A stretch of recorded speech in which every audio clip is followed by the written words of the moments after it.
Okay, so tonight is our orientation for 3 and 4K. So we're just going to kind of go over everything. I wanted everybody to hear the same message, so that's why we decided to go ahead and record it so that everyone has this, and it's a good thing to review for our employees because some people have been here for years, and then to have the orientation again so that they know that, as well as this is specific to our 3K and 4K classroom. Okay, so we're going to start right out with parking. So staff with children are allowed to park in the parking lot. Please remember, it's just staff with children that are allowed to park in the parking lot. Closers are allowed to park in the parking lot from the months of November to January. And that's strictly just because during those dark winter months, I don't want anybody to have to walk all the way out to their car on the street, and closers come in later. So that means they'd have a long walk. Just not safe when it's dark. But after January, they can be parking on the street as well because the light stays a little bit lighter. All other staff, please park on the street. We need to retain some space in the back for deliveries, and then we need space in front for the parents. And I know I'm always carrying something in, so I always park up by that door too. And we only own our side of the parking lot. We don't own the other side of the parking lot. It's split right down the middle of the parking lot. Please make sure that you do not park over on their side. They will leave a note. It is 100% guaranteed. Okay, so forms and logs. I want to go over these different forms and logs. So this is our medication form. On the left-hand side of your screen, you will see the directions for use of this form and how to put those forms in. Now, it's on the cover of everybody's med log is what I have this taped in to have that cover. Now, what are the things that we're putting in here? We are doing a visual screening when parents first come in with their children. Notice if there happens to be any marks. And if there's any marks, we're going to point it out to the parents right then and there and just say, oh, I see you got a scrape on your cheek. How'd that happen? And so then you're going to have that information, and then you're going to write it up in the log, in the logbook too. So just think of this as a safety net for you, so that if there's any marks on children, if there's any signs of maybe they're still wearing the same clothes as yesterday, now that happens to all of us, but if it is a consistent thing that's happening, we want to make sure that we have that to be able to review back. Now, the things that you need to have in these log books is you need to have the first and last name of the children. We have not trained on this as tightly as what I would like to. So that's why I've included this into the video. Everyone new will be starting with this. So first and last name. Now, if there happens to be any type of injury that occurs, maybe one child punches another child, you're going to write that in this book.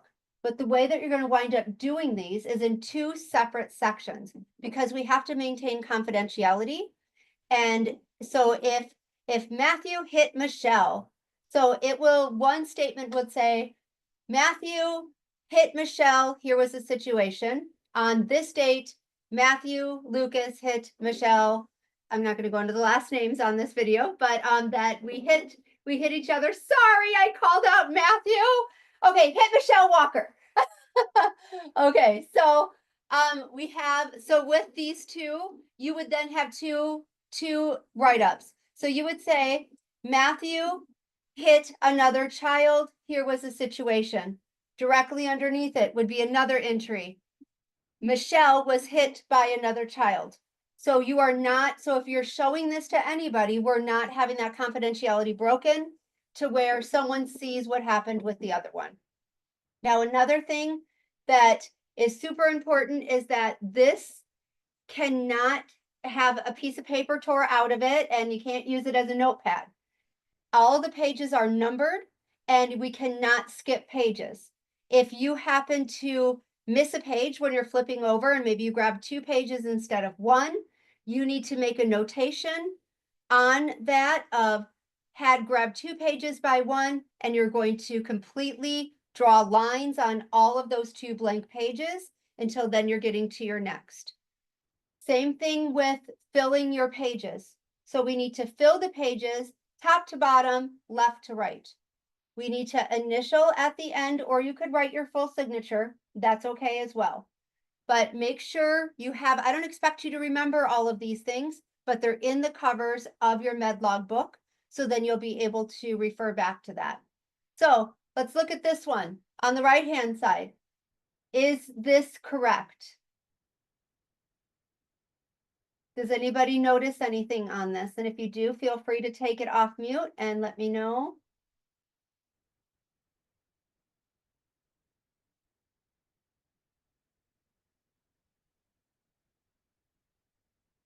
Hey, anyone want to take a stab at it?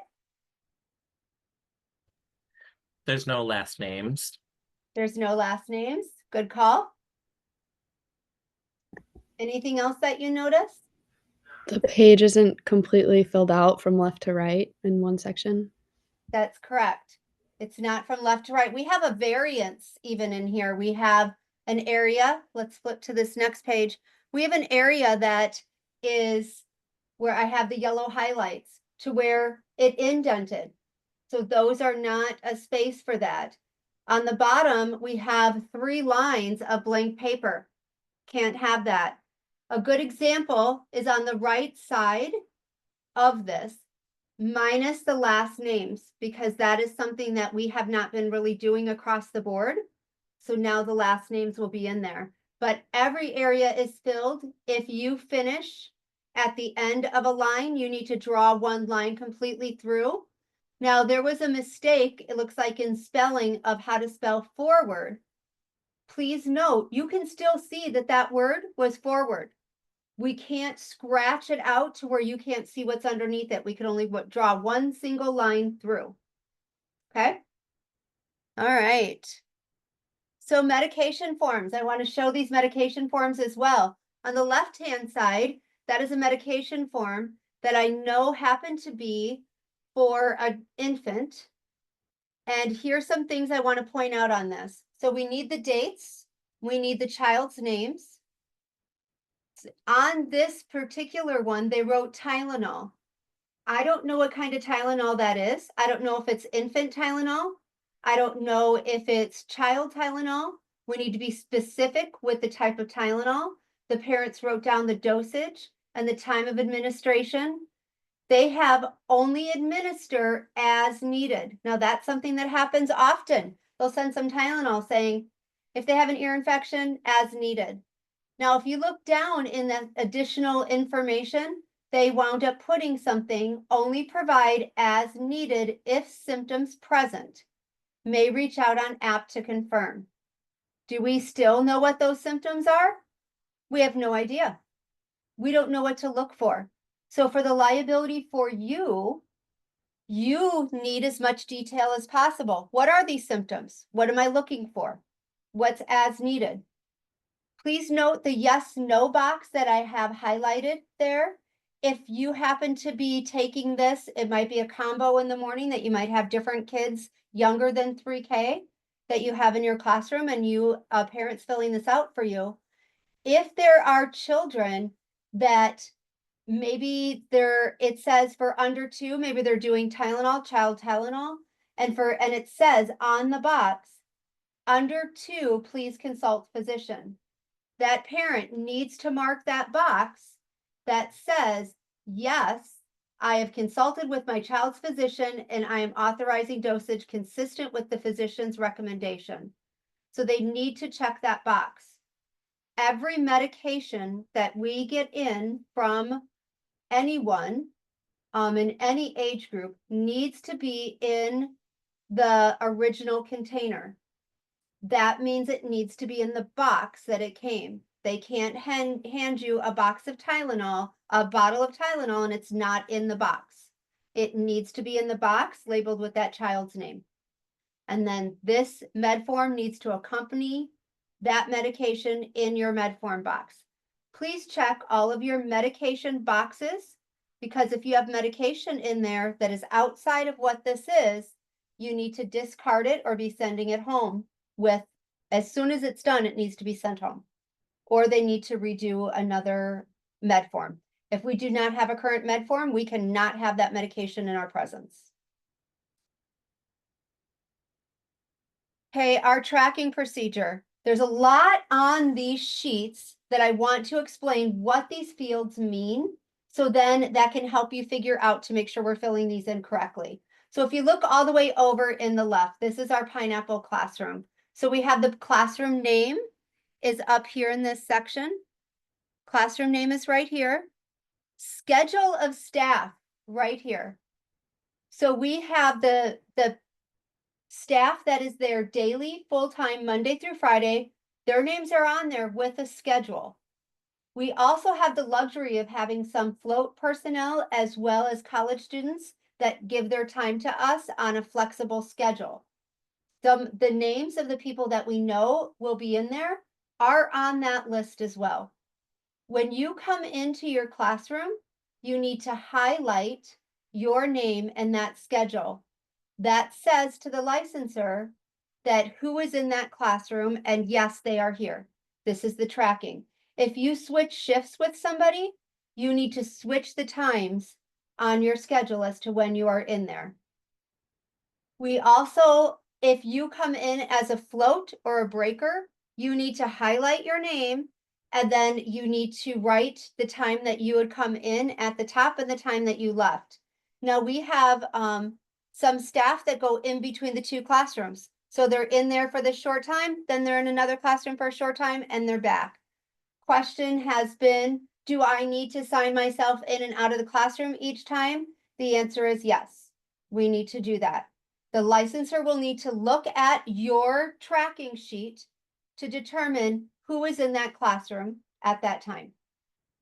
So you can write it on, write it just at the top in the margins that here's the time that you came in. If you have someone who is not there that day or their names are not on here, maybe we have a different sub coming in from one of our thirds in another classroom because our typical people aren't there. Their name needs to be written, the time they come in needs to be written, and it needs to be highlighted. That tells us you're there. When they leave for the day, their name needs to be crossed off the same way that we do with children. Okay, so that is that section. We need to have the dates on each sheet. And then this number right here tells you the number that is scheduled in your classroom. There are 19 children in that classroom. And right next to that, you'll see the total points because the points of the children are all in a formula, and then that will give us the total points.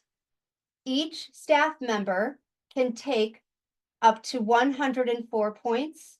The reason being for that is that when you have mixed age groups, those points are in decimals, and I round up everybody's to the highest decimal. I round up to the next one. So if you take it in an average, then that's what it breaks down to for the points. Each teacher can take 100 points. Keep that in mind because the running total of the class points on that side needs to be taken at both start of your day and end of your day. Because as children combine into classrooms, those points should be able to be at a glance for who's taking your sheet from you as classrooms are combining, at a glance to know if they're over 100 points. The other thing we need to look at is the max group size. Your max group size has to be based off of the youngest child in your class. So if you have a 2-year-old that is 2 to 2.5 in your classroom, their max group size is 12. So even if you have less than 100 points, if you go over 12, then you need to open up another classroom. And that child needs to be in a classroom of under 12. At the bottom, we have meal counts. The meal counts need to be recorded at the time of service. So when they sit down, we need to write down the number of children that are sitting. Questions have been, Miss Sherry, what if I held a breakfast for a child? It is okay that when that child comes there, then you can add them to the meal count, even if it's at 9:30 and we've saved a plate for them. So the meal counts have to be at the time of service.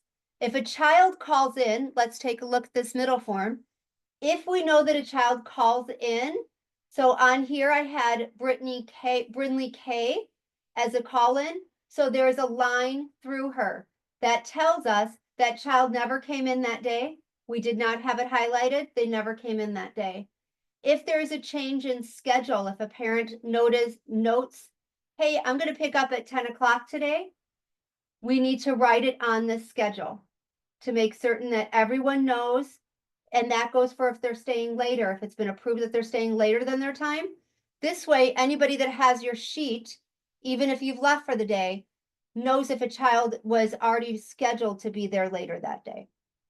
Since we do allow our parents to only have 9 hours of care, it is very important that we are putting their time in and their time out. Because if they're going over that time, that is how I schedule staff, is based off of the 9 hours that they have chosen. If you see that that is a consistent, then you need to mention something to that parent in your classroom of, oh, we have you scheduled for these hours, and it's now been consistent that we're going over the 9 hours.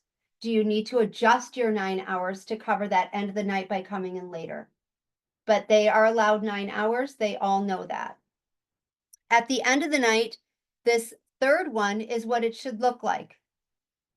So once every child is left, so we have a highlight for when they come and we have it crossed out, we should be at a 0 on the right-hand column.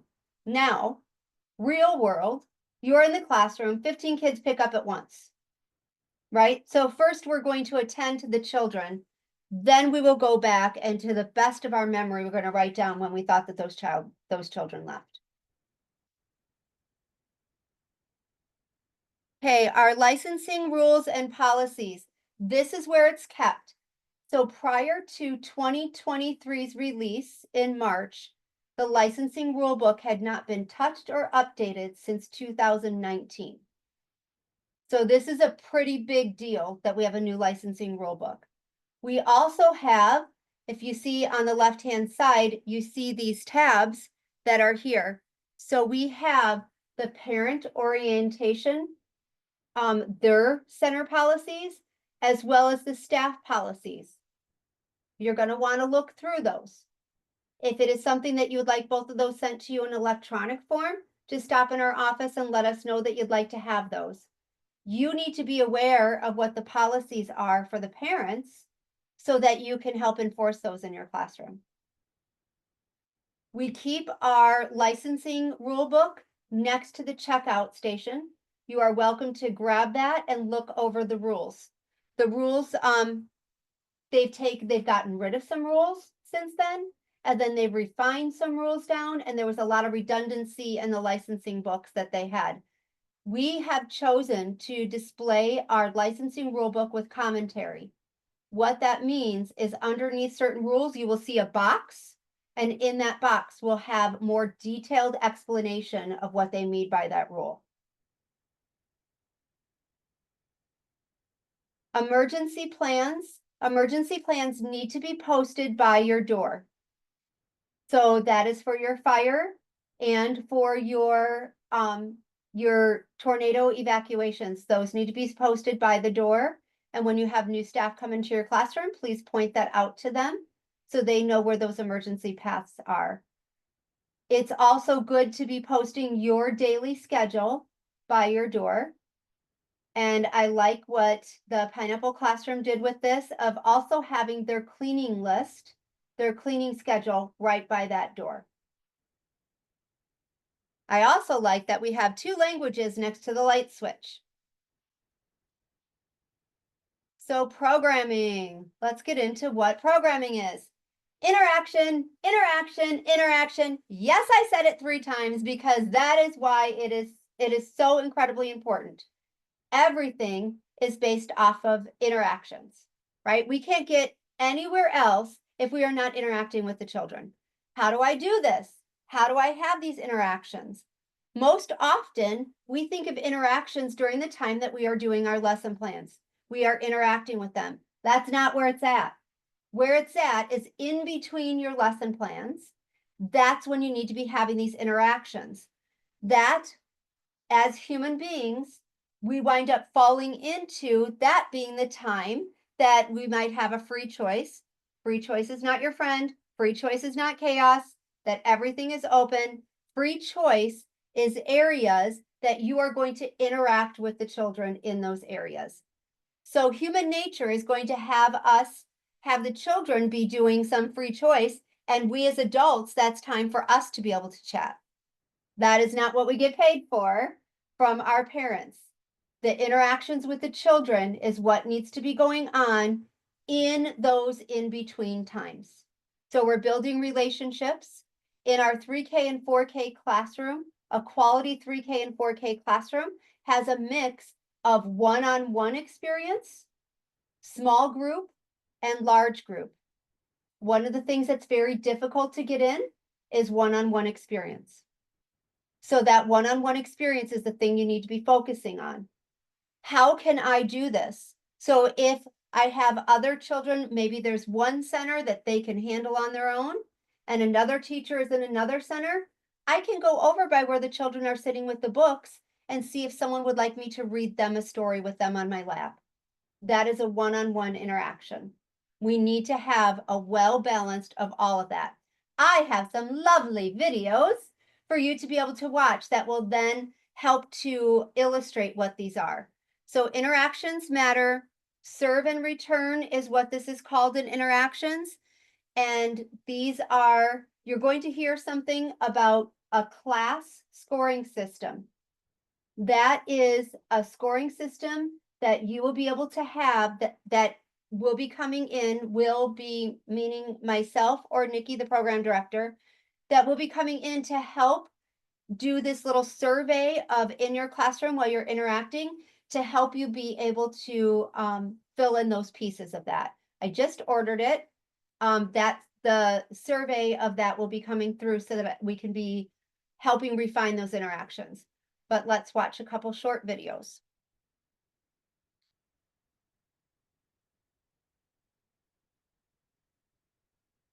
Know that you can help build a child's brain? Everyday interactions can have a big impact on developing brains throughout childhood, starting even before babies can talk. Scientists call this serve and return, like a game of tennis or ping pong. A child serves by showing an interest in something, and the adult responds in a supportive way. Finding moments throughout the day to do it is easy and fun, and you'll be building strong brains.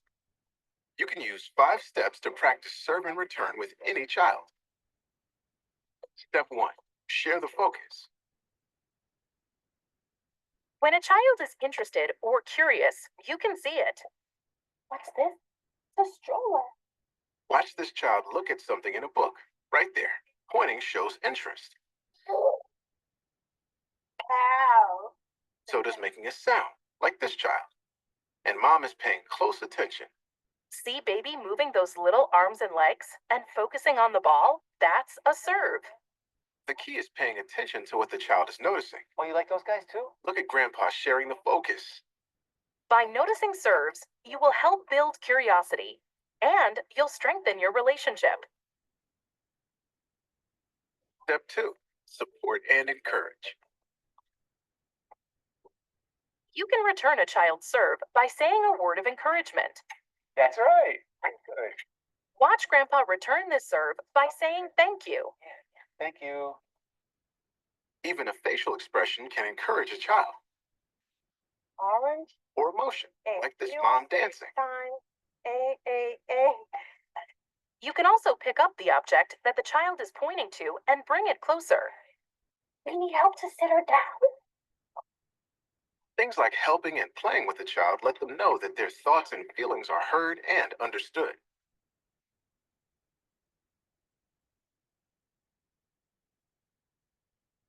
Step 3, name it. Yeah, the puppy, the windows, the house. When you return a child's serve by naming what they are seeing, doing, or feeling, you make important language connections in their brain. He's got bumps all over him, huh? This brain building happens even before a child can talk or understand your words. You can name anything: a person, a thing, an action, a feeling, or a combination. Clean up, everybody do your shit. When you name what a child is focused on, you help build understanding of the world around us and what to expect from it. Babysitting. Ooh, the baby's sitting in the back seat of the car. You like those? Those are raisins. You have raisins all the time. Naming also gives a child words to use later and shows that words are important to you. Step 4. Take turns back and forth. Taking turns helps children learn self-control and how to get along with others. Waiting is crucial. When you return a serve, give the child a chance to respond. Hi, how are you? I'm good. How are you? Note that the caregiver waits here for the next serve. See this toddler navigating a new adventure? Grandpa is waiting patiently, returning serves by asking questions and then waiting to see what happens next. You want to cover it? Are you cold? You like that?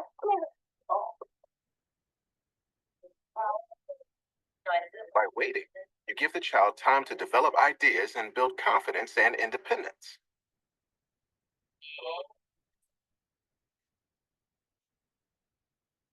Step 5. Practice endings and beginnings. Want to go over there? Children signal when they're done or ready to move on to a new activity. Watch how this child shows it's time to start something new. Letting go of a toy signals an ending. Then picking up a new toy signals the next beginning. The giraffe. Sharing the focus is important in this step. The big eagle. Because this mom is sharing the focus, she notices when her child is ready to end one activity and begin something new. When you can find these moments for a child to take the lead, Try this one.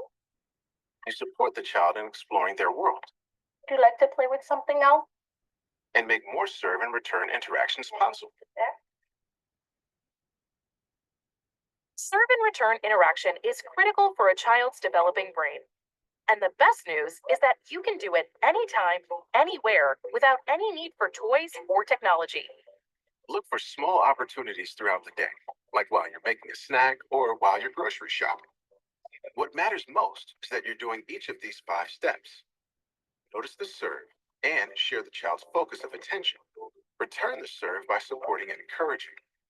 Name it, take turns going back and forth, and practice endings and beginnings. Serve and return interactions make everyday moments fun and become second nature with practice. Try practicing with a child today.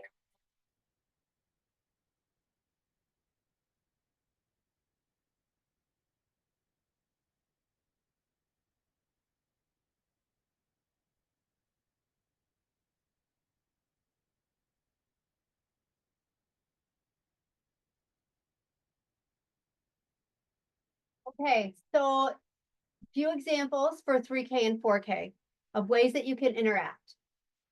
Playing games. So you physically sitting down and playing games with a small group of children will help them learn to be taking turns. Your dramatic play area is a great place to position yourself and be having these conversations with children in your dramatic play area, in that kitchen area, playing restaurant, using imagination, as well as in a block area.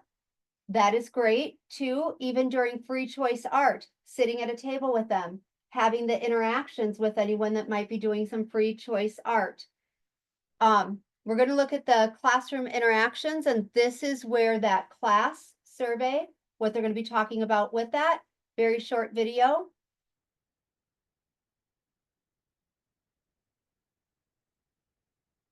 Economic research makes it hard to deny that investment in early childhood development is the smartest strategy that we can make.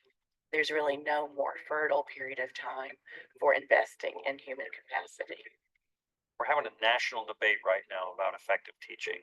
We're focusing in ways that we never have before on the importance of the teacher that is in the classroom with the children. What we're learning is that there are elements of what teachers know that are important, but it's far more important what teachers do with children in those classrooms.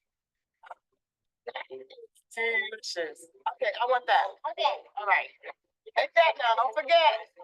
Dozens of studies now from all across the country verge really on that finding that it is the qualities and nature of interactions between the adults and children that are responsible for the learning and development of those kids.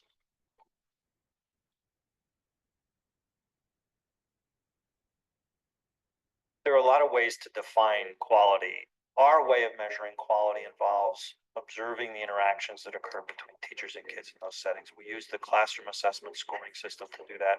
We've been able to show in almost thousands of classrooms across the country that indeed, when one uses a standardized, reliable way of looking at interactions, that what we're looking at is predicting children's learning and development.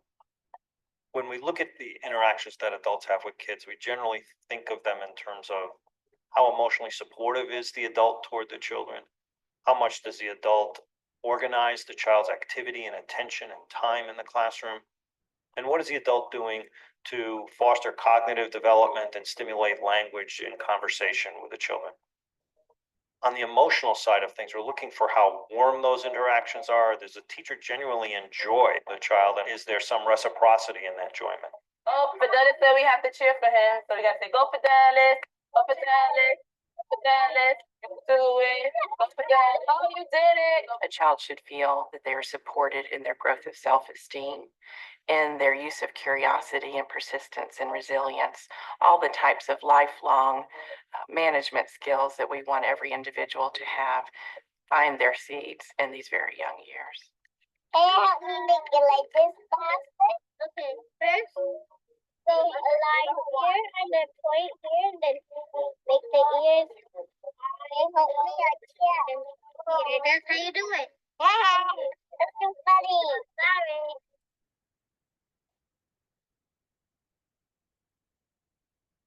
We also pay a lot of attention to how teachers manage time and manage behavior and activities. So we like to see teachers structure learning environments in ways, or learning activities in ways that allows kids to move and allows kids to make noise and allows them to really kind of express themselves individually.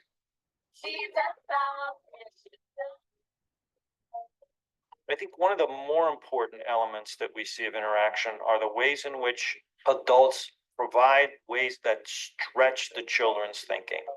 Number 10. It's 10 on the top? Should 10 be on the bottom? Bottom.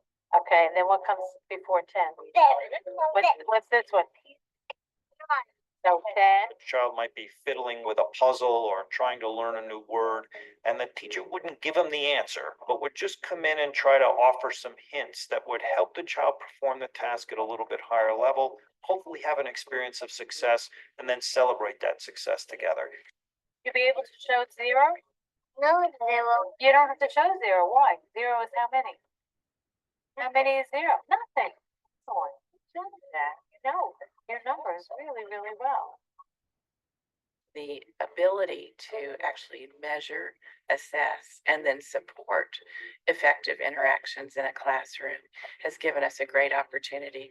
We're opening up a field of understanding, measuring, and improving the quality and effectiveness of teachers' interactions with kids that I think has enormous promise. I think it actually has the potential to move education forward.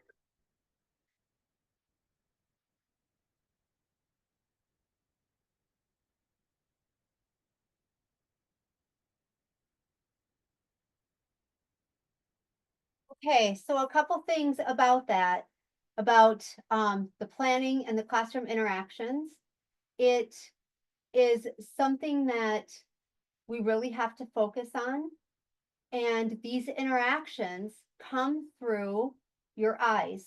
You have to be looking at the children in at their eye level. We can't be standing and looking down at them and thinking that we're going to be able to have these classroom interactions. We need to have these classroom interactions all day long. So not just during our lesson plan time, the entire time that we're in there, we need to be spread out and having classroom interactions. It is incredibly important in your 3K and 4K because there's so much that they're building on these social skills and these life skills. And if they're not having proper interactions with you that will lead and guide them, then they're not going to be able to scaffold off that to either if they're going into kindergarten or if they're going into the 4K.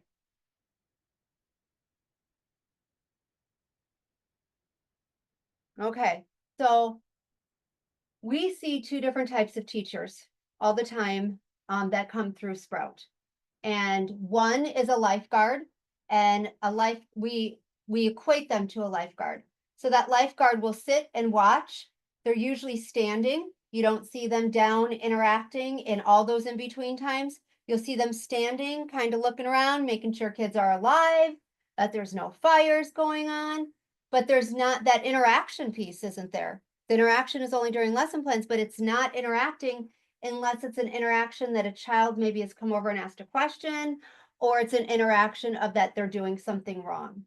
So that's a lifeguard. At Sprout, we choose to have swim coach teachers. And what that means is that they are in the water with them. They're coaching them through things. They're talking through things. They're encouraging, they're engaging, and they're interacting. Now, they're going to be able to tell your interaction through your eyes. Okay, your eyes are what will give you away. So if a child comes in and you say, "Oh, Tommy," we all have a Tommy. "Oh, Tommy, I'm so glad you're here today." Tommy's going to know that you're not glad to see Tommy. But if you are excited to see them and you're building this relationship with interactions, you will see your behaviors start to fall away because you're building this true relationship, true authentic relationship with children. And then they will trust you and will think of you in this friendship kind of thing with that. So swim coaches, that's what we're looking for. The first thing in order to be able to be a great teacher is you need to have a classroom schedule. You need to know what's coming next and you need to follow your classroom schedule. So the children need to know what's coming next. You have to determine in your classroom, maybe a visual schedule is better in that classroom for them to know what's coming next. But they need to be aware of what's happening and what's happening next because they have no concept of time, but they know what's before and what's after. So ELM curriculum, we're going to look at this ELM curriculum. ELM curriculum does not provide art, sensory, or dramatic play experiences. They are not included in there. That is for teachers to be able to be creative with. Now, some things that I would like to see be happening in our 3K and 4K classroom is your dramatic play experiences. I'd like to see that dramatic play experience be different every month. And that's where you could bring in your fun seasonal things. Now, it doesn't mean you clear it all out and you need to put everything back in, but maybe when it is Easter, it becomes a egg and fruit stand or something, spring vegetable stand that they're in, and we add some things in there that's different in those. You can add a little bit into your curriculum by simply just maybe adding something into your block area of bringing something in that we know it's going to be shamrock season soon heading into our March. And so maybe you're going to bring in some different green cloth and just have different loose parts that you're going to add in there that might have the color that you're talking about or a concept that you're talking about. So adding little things, rotating out your toys every single month. Now that doesn't mean I get rid of all the toys and then I put everything in, but you should be rotating something out and bringing something in new every single month so that these children are not bored with the equipment that they have in there. We need to keep them interested in what those things are. Every single classroom has an organized shelf in the barn for you to be able to choose and organize your things on there. Please go and look at that. I was very surprised today. A couple people who have been working here for a while, they'd never been in the barn. They didn't know what was in there. For some reason, this barn has been a scary term because it was a scary place. Except for last fall, When we closed down the center, we took everything out of it, we organized it, we put it back in on shelves. Every classroom has that. You do not need to have a cluttered classroom thinking that you're storing all your rotation of toys in there. Put them out nicely on your shelf, bring something else in. There are different areas in the center of the barn that are things that everybody would use. So maybe some different kitchen material, or there might be some different puppets are all in one area that we're switching things out. Art, sensory, and dramatic play experiences are things that we have. We're going to look at the Elm curriculum right now, and we are going into, I want to go into the front of this to show you this curriculum. This curriculum is free. You could just go to Elm curriculum on your phone. You could go to it on a website. Every piece in here is free. So access curriculum, we're going to click that. We are talking about 3 to 5 years. So we are going to look at the 3 to 5 year old curriculum. I want you to note at the top of these areas. Now we are pretty familiar with activity plans. I'm going to click on the activity plans. We've all used that. So let me look through. I'm going to show one of these activity plans just very briefly. For 3 to 5 year olds, your activity plans are meant to last for 2 weeks. So for 1 week, I'm so sorry. Our under threes are for 2 weeks. So you have 50 weeks. So we're going to just pull open one of these activity plans. Everything is laid out the same. Your 3 to 5 lesson plans are laid out with a day 1, a day 2, a day 3. So we can click on those and that will tell us what you should be doing on each one of these days. Now, something that's really cool about this curriculum is it is like no other. These last maybe 10 to 15 minutes of what these activities are, but they're not a one and done. So in that week's time, you can do it again and show them again, and the kids are going to get a little bit something different out of that. So all of these look the same with what the domain is at the top, language and literacy. Once you hit 3, you are having more domains than the children under 2. You have social studies added. So this is all in the same. We start with a be prepared. We start with a begin. It's very scripted. It will also tell us on the side of here's our materials needed and our key concepts. So these are, look in the see prepared below. Everything will guide you. Anything that it says to display is over here in your printable resources. So you will find all display things on your printable resources. These all go through. This is a one-on-one that you would be doing. So if it's a one-on-one that you're doing, you're going to be doing that several times throughout that week because you're doing it one-on-one with children. On the bottom, there's an act and a recap. On here, this is how you identify if these children got it or are getting it or not yet. In here, we have some reinforcement. And then it tells you to reintroduce something that maybe was in the past. Sample portfolio entries. These are things that are all part of what your observation is going to be. So as you come across these, this will tell you exactly, here's what I should be looking for that I can put in a child's portfolio that we can look at their learning over time. So you're collecting some samples for learning over time. Week 22, day 1 is now counting things. So now we're in math. All of these run the same. One thing that I do want to point out is that family resource. This family resource needs to be sent home at the beginning of your week, every single week. Now, whether you send this in your ProCare app or you like to print it off, either way is fine with me. You have 2 pages to yours. So this first page on our 3 and 4K curriculum says, hey, here's what we're doing in each one of these areas. The page that if you do it back to back on the side is this is what you can be doing at home that will help promote this. These need to go home. A part of a quality childcare center is parent engagement and also informing the parents of what we're doing. I want to go back up here to at the top of our, let's get out of this one. And in here, we're in the preschool curriculum. We're going to hit over in this side. Let's glance at this top. So we know activity plans. The user guide is there for you to glance through. Training resources. There's some training resources if you're like, hey, I want to look at another video on how do I do observations. There is a laptop that is in the office on your prep time. You can always wind up looking through there.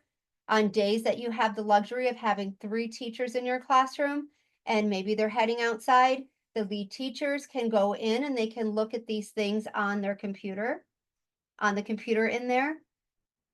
Now, this is our next piece. This is what we're starting now. We've been doing this in September. We're moving into that observation and assessment guide. So for yours, just want to show you what this looks like. They have it all laid out for you. So let's just pull creative expression. So for knowing if where they're at in appreciation and knowledge of creative expression, that is one of their domains. That is one of the early learning standards. We're going to click on that. And Elm Curriculum tells you exactly where you're going to find it. So they're going to find you that it's introduced and emphasized on weeks 1 and 2, 5 and 7, 16 and 18. Those are, here's the behaviors to observe, is understanding those. And then it even gets more further into detail. So on weeks 1 and 2, you're going to be doing a lesson on understanding how art is created. How art is created, not heart. That comes in medical school after we've built these amazing brains on kids. So now you're going to look at this observation opportunity and it will say what level of understanding of artistic creation does a child demonstrate as he or she first responds to questions about how art is being created. That's in week 5, day 2. It will say that in your lesson plans. Here's what to observe. So it's already telling you what to observe. So these are your observation activities, follow-up learning supports. So after that, here's some following activities to support the ongoing development of their appreciation and understanding. So if you have a child that's not passed through that, they give you some ideas of like, okay, so here's some other things you can do so that we're meeting the children where they need to be. Now, the goals that you're setting individually for children are based off of what you're observing in your lesson plans. You need to know where they're at to know if we're going to then also be watching them the next time we have something that is creative that they need to do. Then we have the guide for observing in here and all of these different concepts. Now let's look back under these guides for observing and individualizing. Now on the bottom, we have our assessment tools. This is what we need to be using before our parent-teacher conferences and those 2 times a year to be able to assess, are they able to be going through these? And these are plans for helping individualize these 2 things. This is in literacy and mathematics are the 2 areas that in your age group, people way smarter than me have determined this is what you need to assess. So this is where you will find it. So let's look at sound blending. Tells you exactly the lesson that you're going to do with this so that be prepared on this individual progress assessment. That means it's one person, one child, and this tells you it's the same thing as your activity plans and your lesson plans. The way to do the assessment is filled out in these as well. You could even send a family resource home with them of saying, we are beginning this one-to-one assessment. So they have all those things for you. It's laid out very easy for you in this. It may seem daunting when you have these little tabs, but you already know how those how the activity plans work. Those are pretty easy peasy, right? This is the same thing that we have for your assessments and observations. They guide you through these. So now we need to know, how do I do a good observation? What does that mean for observations? And how do we know what quality observations are? So let's look at these. This is going to tell us briefly in these small little videos why observe, how to observe, and what's next when you're observing.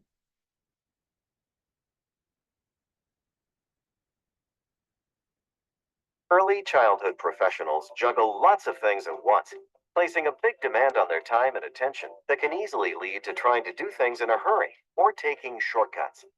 As Magda Gerber wrote, the more we do, the busier we are, the less we really pay attention. Intentional observation helps us make informed decisions that will meet the needs of the children and keep them engaged and learning throughout the day.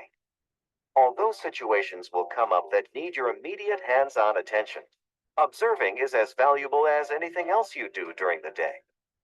Observation can help us better understand each child as an individual, learning their likes, dislikes, habits, social interactions, and more, and track their developmental growth and challenges.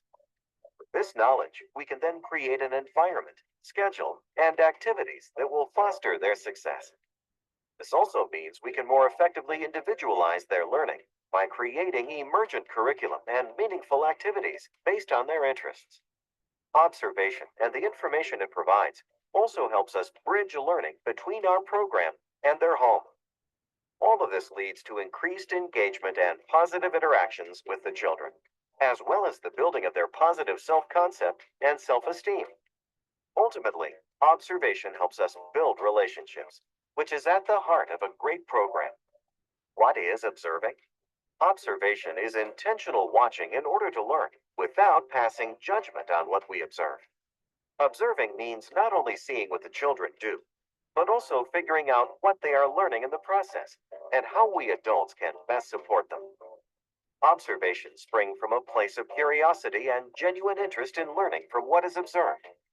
Perform both formal observations with scheduled time periods and informal observation of unplanned moments. Importantly, be as objective as possible in your observations. Observations can be done on both individual children and on the dynamics of the group, which will be naturally intertwined much of the time. Observe the environment the children are in and its effects on them. Observe the interactions between children and the interactions children have with adults. Observation by observation, bit by bit, a picture of each child unfolds and continues to blossom throughout the year, giving you the opportunity to maximize their experience in and through your program.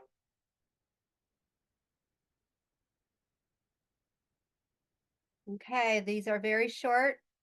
This is the next one of how do you observe? Now you know why.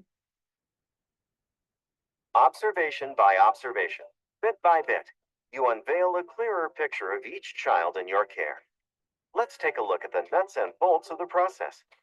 There are 4 stages to the observation process: observe, document, reflect, and use. In this video, we'll concentrate on the first half, observing and documenting. Providers are busy. Sometimes it seems impossible to add another thing to the daily duties, but you can make it work as long as you remember that the key is planning. Finding the best time to schedule your observation and then remembering to do it can be tricky. Use tools like calendar, timer, phone reminder, lesson plan, or daily schedule to help. Remember that starting anything new can be uncomfortable, so expect some of that and persist through it. Start now and start small, a little at a time. Don't worry about doing it right at first. You will adjust your techniques and schedule as you discover what works best in your environment. Be intentional in the process, focusing on what, when, how, where. What do I want to find out? When and where should I observe to get that information? Is there another adult to support the children while I take time to observe? How do I best record what I observe? Will this work best in the action, actively involved with the children, or out of the action on the sidelines and strictly observing? There are lots of different types of documentation you can choose from, including photos, videos, audio recordings, and apps specifically designed for early childhood observations. Tools for documenting include paper and pen, sticky notes, labels, index cards, and really anything else you can think of that might work well. Daily logs can be used to record times and details about diapering, sleeping, eating, or other routines and activities. You may want to keep a paper or electronic journal as well. Developmental checklists and tallies of specific behaviors can also be helpful. Running records are formal written observations taken first as notes and later written up in complete thoughts. Anecdotal records are a description of an incident or event that is pertinent to the purpose of the observation.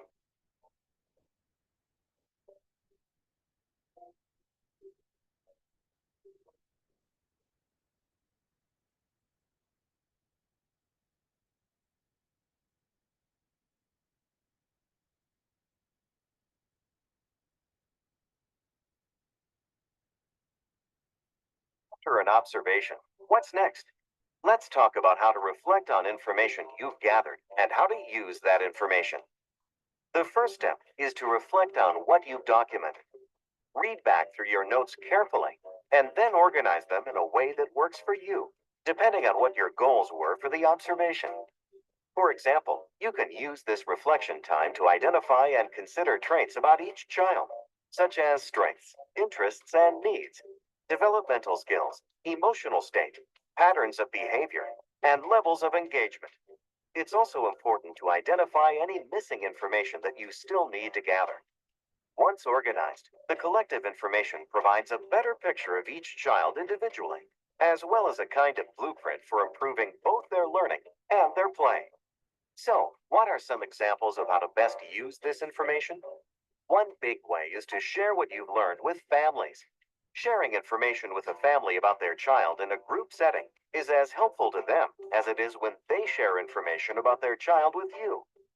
Within your program, use it to brainstorm new ideas and goals for extending and improving learning, changing or adding to the physical environment, and revising program schedules and daily routines. One of the most beneficial results of this process is the ability to make informed decisions about how to individualize the environment, daily routine, and teaching for the specific children in your care. Individualizing the environment might mean rechecking for hazards when a new baby begins to crawl, or adding more of a play item that tends to be popular but in short supply. It could mean observing a play area that seems cramped and overcrowded, and enlarging it to accommodate increased interest. Individualizing the daily routine might look like assisting the family member of a child struggling with their morning drop-off. It could be shifting lunch to an earlier time to accommodate tummies that get hungry a bit sooner. Or having a preschooler who doesn't go to sleep as easily look at books quietly at their nap mat until they are tired. Individualizing instruction can be as fundamental as adapting the curriculum to meet the specific needs and interests of the kids. And it can be as interesting as offering familiar experiences from home, including music, food, and even language. Once you've reviewed and evaluated your changes and actions, it's time to start the process all over again.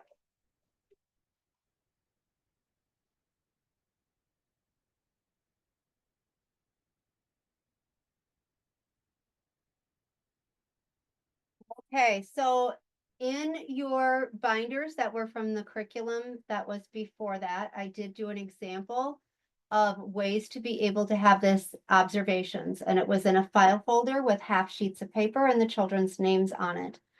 If that is something that you are interested in or struggling with, how do I file, how do I keep all these observations in one area, please come to me and I'll help you work through those, okay? Okay. Process art versus product art.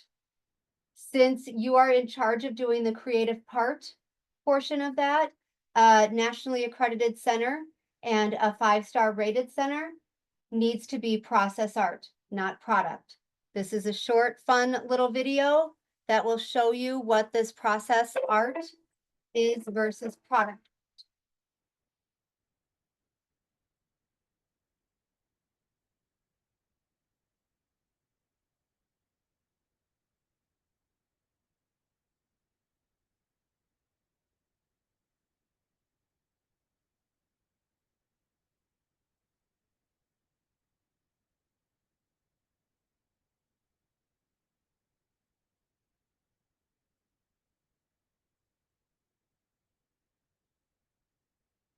I'm Lisa Murphy, and today's topic is creative art with young children. It's the process, not the product. And we're going to spend some time talking about what that means, but right out the gate, I'm going to give you two examples. Number one, this is a paper plate. And one of the activities that we would call a process-oriented art activity is magnet marble painting. And I'm going to demonstrate that for you right now. So I have some liquid watercolor, and I'm going to put a little bit of yellow on my plate and a little bit of blue. And then I'm going to take my magnetic marbles and I'm going to put them in my paint. And then I'm going to take my magnet one and put it under. And I'm dragging those magnetic marbles through the paint. Tracking, hand-eye coordination, color mixing, a lot of stuff going on here.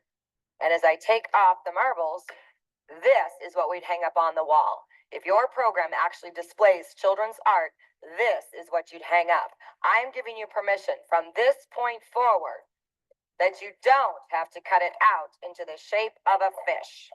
No more fishes. Process versus product. Oh, but we think, oh, it's fish week, it's fish week, it's fish week. But this isn't a fish. And what do we know about little kids is that we don't start thinking abstractly until we're around 9, 10, or 11 years old. So if it really is fish week, you have two choices. You either need to be bringing fish into the classroom or you need to bring the kids to go see some fish. Oh, but we're not allowed to have a pet in the classroom. Well, then go see some. Oh, we're not allowed to leave the building. Well, then why are you talking about fish? And besides, this isn't a fish. It's a plate. And then we trip ourselves up and we say, oh, but we let them glue the eyes wherever they want it. But it still isn't a fish. It's a paper plate. And the other sad reality is that the child did this by themselves. And then we did this while they were napping. Again, I'm giving you permission. You don't have to cut it out into the shape of a fish. Second example, right here. Big, huge coffee filters. They're not snowflakes. They're not. They don't have to be a snowflake. Process-oriented art would mean that we take these huge coffee filters. Oh, and I know right now you're wondering, where do I get those coffee filters? I'll tell you, it's a two-man job. You go to Starbucks, and one of you distracts the boy in the front, and the other one runs in the back, and then you'll get a whole bunch of stuff. I'm just kidding. Okay, so I got some red, and I've got some blue, and I'm dripping the liquid watercolor right here onto my huge coffee filter. Red, yellow, blue. We've got some color mixing. Primaries are going to mix together to make the secondaries. Boom, there you go. Huge coffee filter. This is what you have to hang up, just like this. And I know it can be very difficult, but you must stay strong, and you must resist the urge to make it into a flower. It does not need to be a flower. It doesn't. It doesn't. And it doesn't need to be a butterfly. And it doesn't need to be a hat. And it doesn't need to be a bow. Just like this. This is what you'd hang up on the wall. This is what you'd hang from the window. This is what you'd put from the ceiling, right? You hang it up from, oh, but we're not allowed to hang from the ceiling because a fire marshal might come. Well, he's not coming today, so don't worry about it. Now, I also want to remind you that if the child actually says to you on their own that they want to make it into a flower, that's entirely different. But you've got to make sure that it's coming from the child. If the child on their own was standing at the table and they were drip, and then they looked at me and were like, oh, Miss Lisa, oh, I want to turn this into a flower, then my response is, what do I need to go get you? It's not that we're anti-flower. You want to make a flower? Knock yourself out. But it's the child's idea, not mine. My job is to be the facilitator of the experience, not the instigator of the experience. So if the child wants to do it, then my job is to assist them in getting whatever they might need. But if they're like, oh, I want to make a flower, and I just take it and twist it and put that pipe cleaner on it, whose is it? It's mine. It's my flower. And the other thing that we're going to say, and I'm going to toss it right out there, and then we're going to get to the rest of the stuff on the handout, is a gentle reminder that every single time we take something that the child did and we turn it into something else, we are telling the child that what they did wasn't good enough.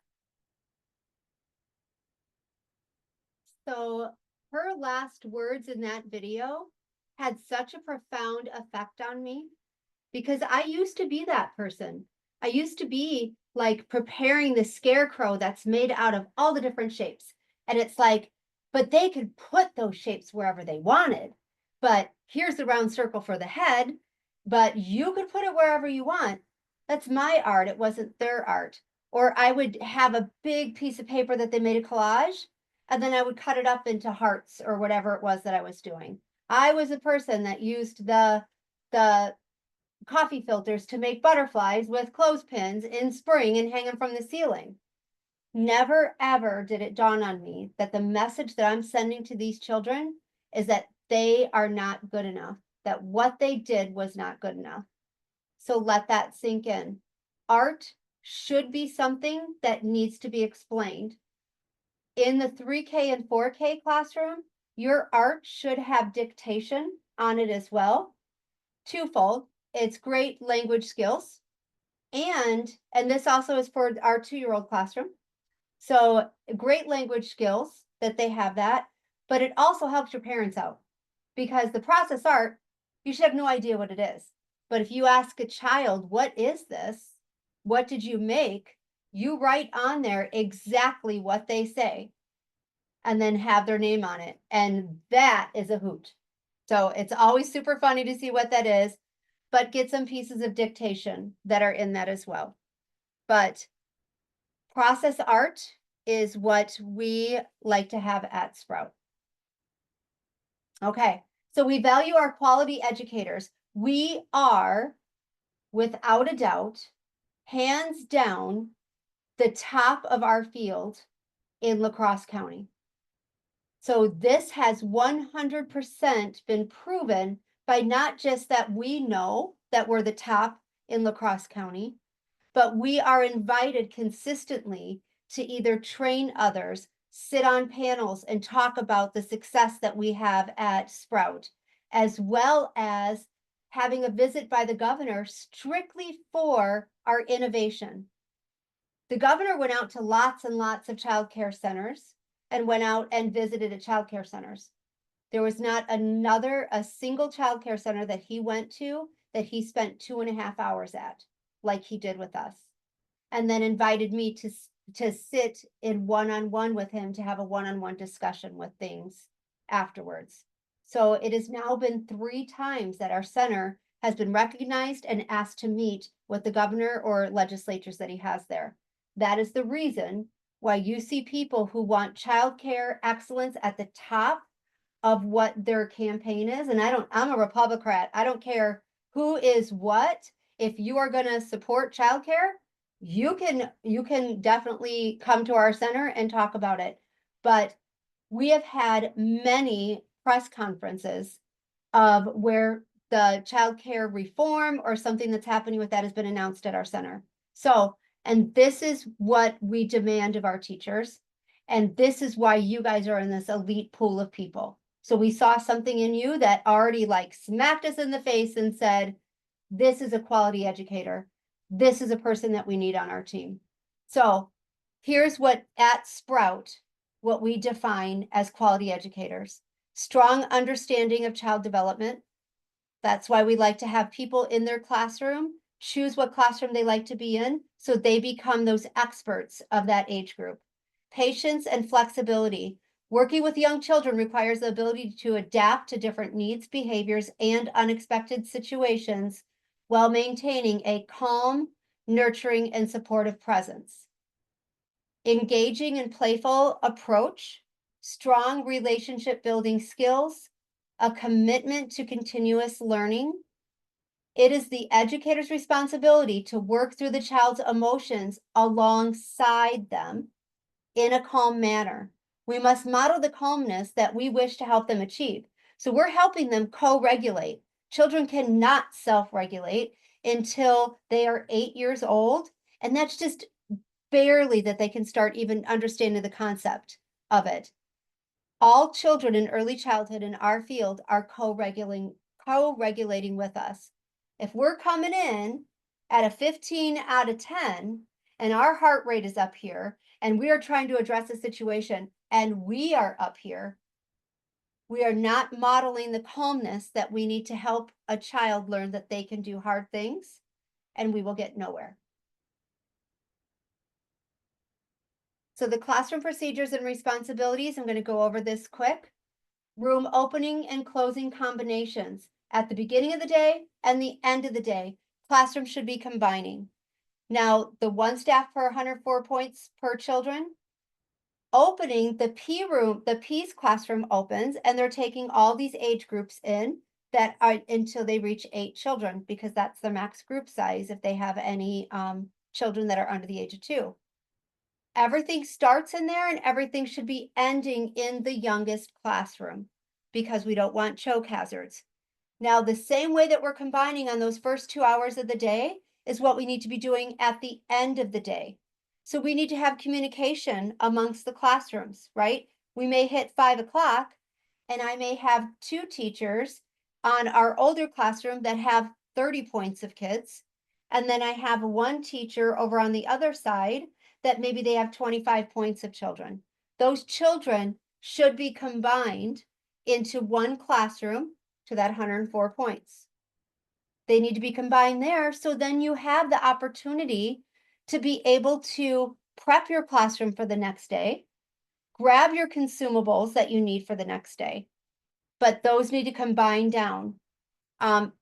We're getting a little bit better on that. Some memos are coming out. So I just want everyone to know that that's what we're looking for, and it's only going to help you.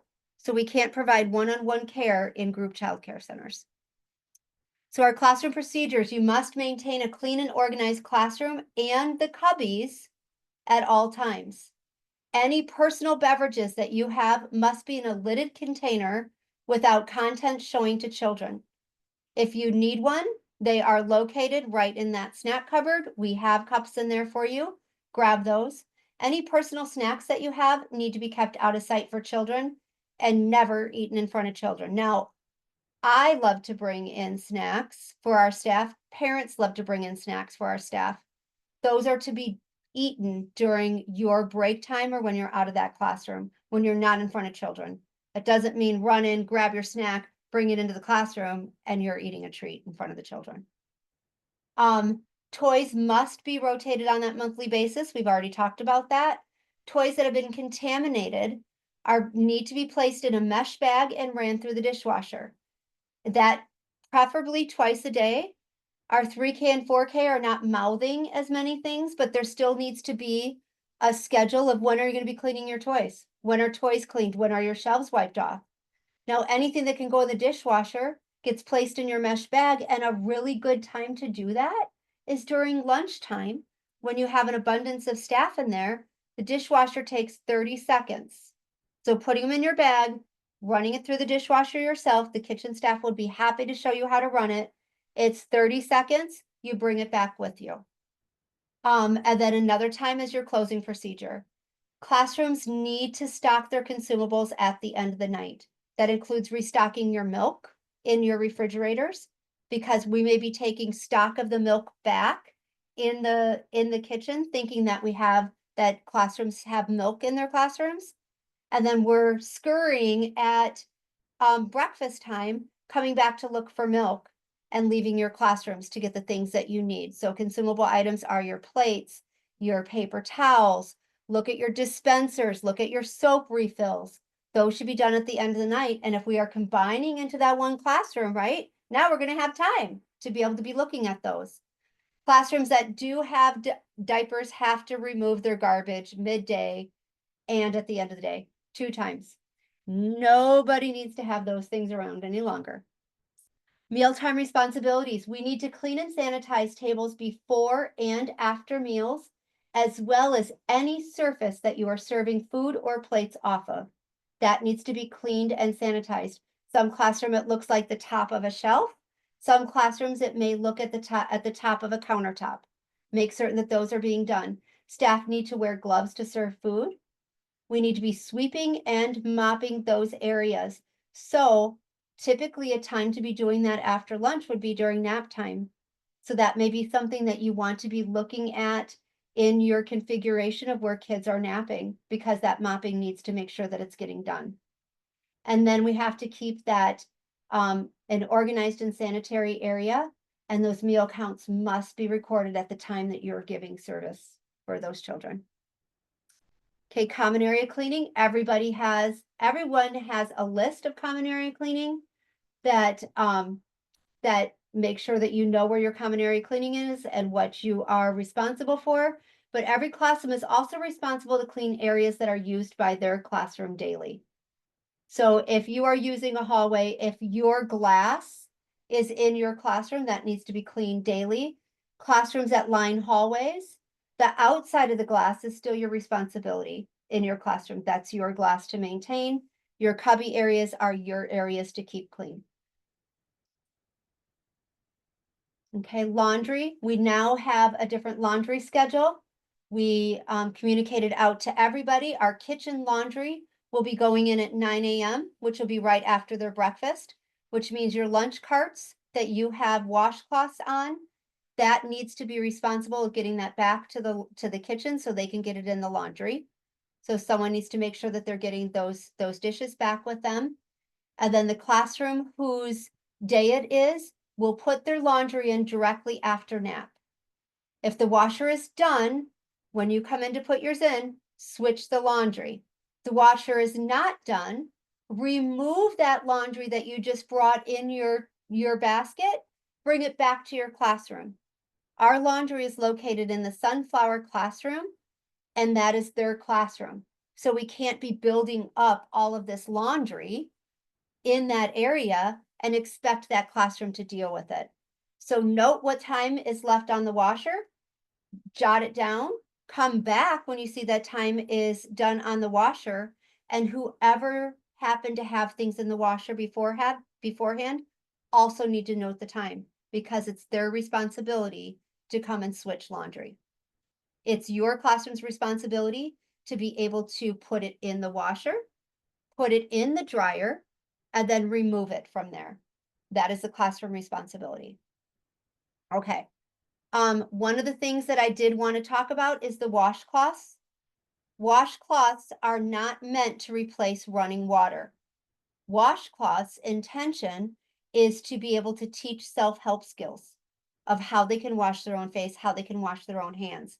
But that does not replace them washing their hands with soap and water. They need to wash their hands and they need to wash their face. Okay, so our philosophy, it's on our wall. We understand that parents are dropping off their most valuable asset and walking away. At Sprout, we take this very, very seriously. But with that being said, we are super, super excited that you guys are all a part of our team. You were handpicked. We have had the luxury of having many, many applicants that come through, so we can wind up choosing that. So this is seriously the most important job that y'all have. There is no other job out there that you have a hand in shaping our leaders of tomorrow. And we can make great neuron connections. We can help them to be able to self-regulate, because we need that. We need that in leaders, because that's what we need in our country. And you guys have a firsthand in helping those children. So if we don't, we can make positive neural connections, we can make negative neuron connections. So everything that we went over will help us make those positive connections. So with this, I thank you all for joining Sprout. We're super appreciative of you, and we're really excited about the changes and how things are going with that. I think it's going to help everything. And I am a consistent learner, so I will always be researching and bringing the best research to you. If there's any topics you need help with, let me know. Does anybody have any questions over anything that I had given? No? Okay. This video is going to be available to you on YouTube. There will also be a transcript from this video. So if you're thinking as you process all this information, if you're like, gosh, what did she say about that? You certainly can look through that. It's really cool. It gives you a transcript that says even the timestamp of when I spoke about each thing. So thank you again. Get some sleep. You have an important job. And I will see you all tomorrow morning. Thanks, guys.